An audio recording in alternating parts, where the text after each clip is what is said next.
And for more on the terror alert and what it means, we are joined by CBS News national security analyst Juan Zarate. Juan, good evening. Good evening, Russ. I guess the big question is, why now?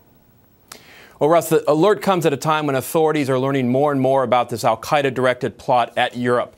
And so in some ways, the authorities, the U.S. government, has a duty to warn U.S. citizens about this potential threat in Europe. In addition, this comes at a time with a lot of media attention about what we know with respect to the threat. And so the authorities couldn't avoid putting out some sort of advisory to warn people traveling to Europe. The alert is pretty vague. No specific countries are mentioned. What does that say to you?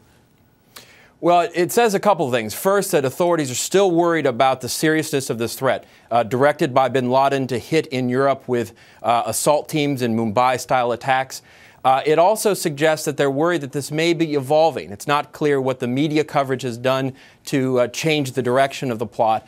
And so this is somewhat open-ended and vague, in part because authorities aren't quite sure where this may be headed. So we're right in the middle of trying to understand what this plot means, not only to travelers, but also to counterterrorism officials. When you look at this alert, how seriously do you think Americans should take it?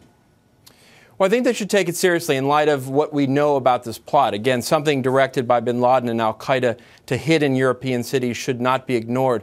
At the same time, we shouldn't overreact. There isn't enough information to suggest something's going to happen tomorrow. But it does suggest Americans need to be vigilant and need to be aware of their surroundings when they're traveling to European cities, and just being conscious of the fact that there may be an attack sometime in the future. CBS News national security analyst Juan Zarate, as always, thanks a lot. Thanks, Russ.